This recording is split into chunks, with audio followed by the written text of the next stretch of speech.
Hello and welcome back to my channel. I'm StasiaBliss, where we talk about Kundalini awakenings, all things life force management. Today, this video is being recorded on Monday. It's April 22nd. It's Earth Day. It is the day before a full moon in Scorpio in Western astrology. And today I want to talk about Kundalini and impatience. Or let's say changing your timing mechanism. So before I get going, I hope that if this is your first time here, that you feel very welcome here.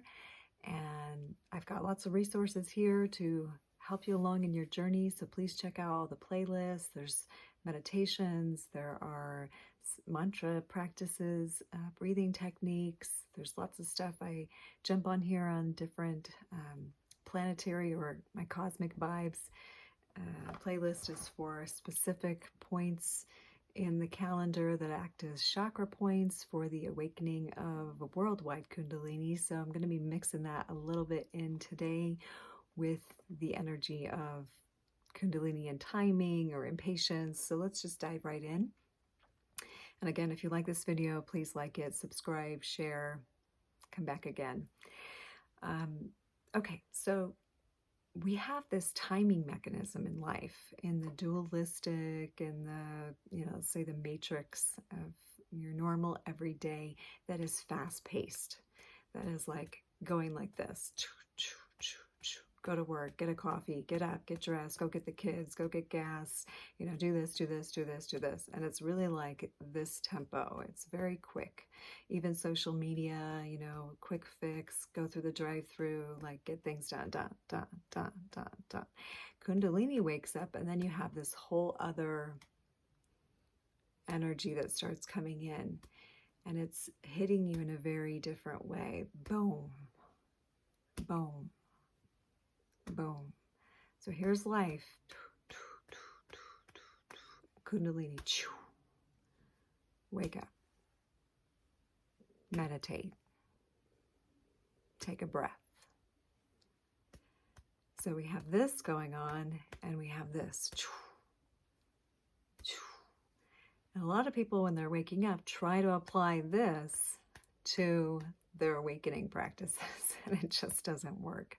And you can't think about all of the internal work and the shadow work and the chakra cleansing and the mantras. You can't think of it like this. And you can't think of your dark night of the soul and you're getting through it on anything except for this tempo. So we sometimes get impatient with ourselves and with our process because we want to just get through it. We're used to this tempo. So if you can sit with me on that for a moment and feel into that there's actually, and this is where some might say multiple timelines, and you could just say two timelines running. They're running simultaneously. They're running right on top of each other, regular every day, and then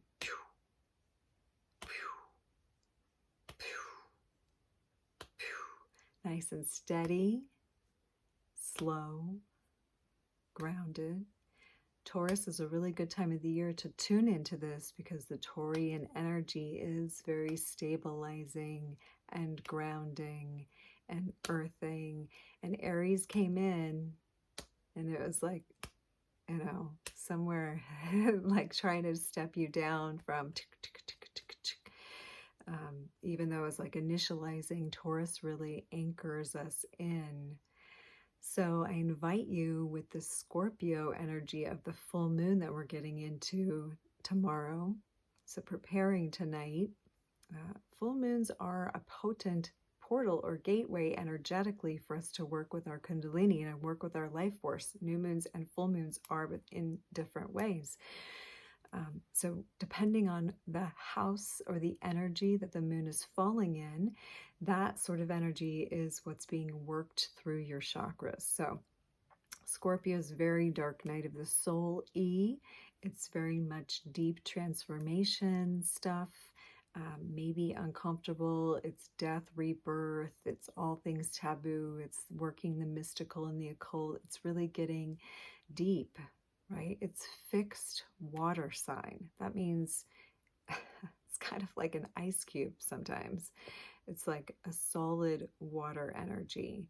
And the water energy is our emotions. So we're getting into some stuck emotions, or where we may have been stuck, that we have an opportunity with this full moon to like use it as a catalyst to find those things, release those things, dissolve into, die to the old, be reborn, and find this tempo, this slower Kundalini. You know, the same amount of things can happen in this as this. This is just more anxiety prone. This is like where you realize that time slows down to you. You are the creator of your reality. You are the cause. This is you reacting to life. What's happening? What I gotta do? Where do I gotta go? What do I have to, like, I gotta do this now. I gotta fix this now. I gotta eat this now. I gotta change. Oh, the alarm's going out. This is not mastery. And this is not the way mastery is attained. This is the slavery rhythm. You're being pulled and drawn and directed and moved by that. And so Scorpio actually asks us to die to that, to release those tethers from this fast-paced expectation of self and others and life.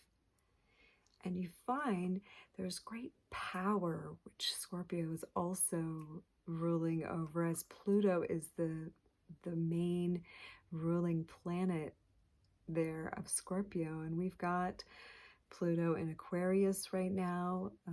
Pluto is moving us into new zones, being in this new, although we're going to go back and revisit Capricorn again shortly. But the Plutonian energy that is Scorpio is about power. So are you, and Scorpio can be like, who's in charge, like power struggles, and that's within yourself too. And it's really in a Kundalini awakening between your higher mind, the third eye, the witness, and the lower mind, the ego self, who's driven by expectations and all of the things of life, right? The lower mind, manas. So one thing that I find is helpful, and maybe you'll find it's helpful, I love Bach flower remedies because they really work on an energetic level and an emotional level. And sometimes we can't, as I talked in the last video, we can't mentally master the thing. I have, this is like their old bottles, but Impatience is a flower that blooms really fast. But the flower essence, when applied to specifically a liver gallbladder point on the outside of both legs, just like I'd say 6 inches above your ankle, on the outside, both sides, touches that meridian and helps like the liver and gallbladder communicate with each other, but it's also helping that timing mechanism for you to relax and not be so impatient with yourself and with your process, and to get on this tempo.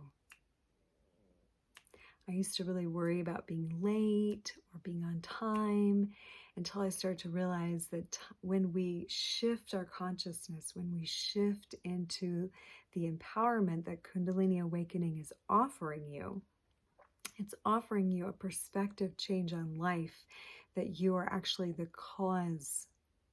You're coming into the control room of yourself for your reality, and everything you see is a projection of how you're running your program.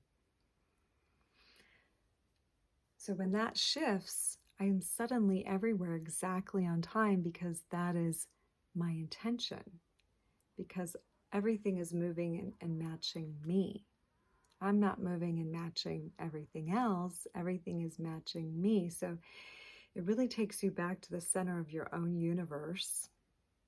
And that doesn't mean you're not honoring other people. It's really realizing what this reality is. That every person is creating their own version from their own control center. And when we can really own that, we are in the higher mind, we are in the third eye, We are functioning now on this beautiful cosmic rhythmic cycle that's not the drone, zombie, slavery, like you're on the conveyor belt and you gotta go get your coffee and you gotta go get your oil change and you gotta go get your burger and you gotta go get your kids and you gotta. This is what drains us and burns out the immune system, the endocrine system, the nervous system, because we are plugged into cosmic awareness. We are fueled by the divine. And it actually is a very consistent, reliable rhythm when we chill, when we sit in our meditation and we feel the hum, so hum of our breath, hum, so hum, hum, so hum. And we can slow it down even more than that.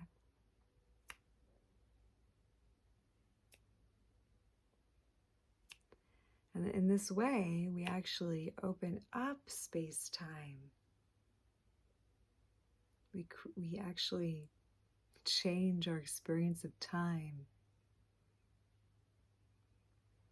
When you breathe in the spine, when you practice like a Kriya Yoga breath, part of the reason of doing that is suspending the aging process. And the reason why is because of that elongation of the breath, that suspension of that. You're not working your breathing, your nervous system so fast. You're actually slowing everything down. You're slowing all the processes of your body down. You're slowing how fast you're moving through this life and how fast you're breaking cells down. You actually, in the moments where you cessate from breathing, breath cessation is like a pause in the breath. You are in like a suspended animation. And why yogis that get to that place can suspend very long and even be buried in the ground during meditation, because they're not using oxygen. They're suspending animation. They've found the really slow rhythm of the cosmos. You've seen like Doctor Strange, right? Where they slow things down. Wow. That is an awareness that we can cultivate. And so if you're in it with your Kundalini awakening, if you're impatient to get through it, my suggestion today is to slow it down, maybe get some impatience, a Bach flower remedy, and just you can do a couple drops in your mouth and apply to those liver gallbladder points on your outer legs, down at the calf muscles, and just intend for you to find that slower rhythm of life so that you can, access a greater level of mastery and peace. Like it really nourishes yourself to give yourself time back. And that's really what this is doing, is giving yourself time. And that is the process of breaking the karmic bonds, which is part of the awakening process, very much related to the second chakra and dark night of the soul. It's this karmic binding with time. It's very Saturnian energy. Saturn with the rings is representing being the slave. So I used to run a mystery school called Rings of Saturn Mystery School. And we're talking about breaking the chains of karma. So that's where I really was getting into the emotion code work at the beginning and really working with past life and ancestral karma. And I still do that work. I just don't name the school that. I don't have the school anymore like that. I did love that name, but I love the significance of it. And so doing these practices, many of which you find on this channel, to help you to break the rings of Saturn, to break the karma, to slow yourself down and access your eternal nature, right? That's really what the awakening is about, is you're accessing an eternal part of yourself. And you're not in a hurry to do it. But the hurry up and slow down sentiment is very appropriate in this. So I don't want to go 20 again, so I'm going to wrap it up there. If you have further questions or you want to, like, how do I do that, Stasia, like, help me, definitely book a session with me, book a reading. Readings are always done by donation. That's how you can get to know me and what I do. I pull some cards with you. We talk about some things. I might give you a few practices, fill out where you're at. And then if you want to book a session and do like some, deeper healing work, shadow work, emotion code, body code, mindscape, DNA work, like that's all in a session. I love to do that work with you. It makes me excited to help other people just really drop into this process and feel like, I get it. So if I can be of service, my website's down below, my email's down below. Send me a message. Thank you again for being here. Sending you all the love and magic on this Scorpio full moon eve. We'll see you again tomorrow for that magical day. Remember, just slow it down mentally and access that timeless space, and so you can take a nice deep breath into your process and be with what is. Okay, until tomorrow, thank you so much for being here. Namaste, and I love you.